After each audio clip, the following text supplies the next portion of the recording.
Ben, vous savez, les ouvriers agricoles ou les ouvriers des métiers tels que ceux dont je viens de vous parler, c'était des métiers qui n'étaient pas très spécialisés.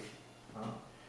Et pour gagner sa vie, autrefois, ben, il fallait savoir s'adapter très rapidement à ce qu'on leur demandait. Comme ils n'étaient pas spécialisés, c'était souvent des métiers très manuels, des métiers très durs physiquement. Je vous ai dit le grand-père qui se réveillait des cailloux dans les carrières, qui cassait ces pierres et qui ensuite allait les étendre ici ou là.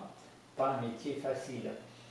Et côté paternel, donc essentiellement des bûcherons, mais la pratique du bûcheronnage autrefois se faisait un peu différemment d'aujourd'hui.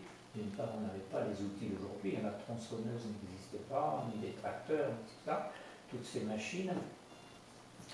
Et la pratique est également différente, c'est-à-dire qu'ils n'avaient droit d'abattre des arbres que l'hiver. Lorsque la sève était calmée, la sève qui nourrit l'arbre était calmée, ne montait plus dans l'arbre, donc c'était à cette époque-là seulement qu'ils avaient, lorsqu'il n'y avait plus de feuilles, c'est à ce moment-là seulement qu'ils avaient le droit d'abattre les arbres.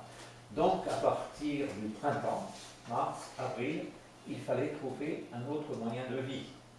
Et je vous ai dit, c'était des gens qui n'étaient pas très spécialisés, qui comptaient essentiellement sur la force de leurs bras.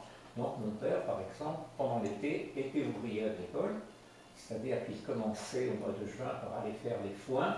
Ils allaient très loin dans le Perche, ils pouvaient faire 50, 60 km à vélo.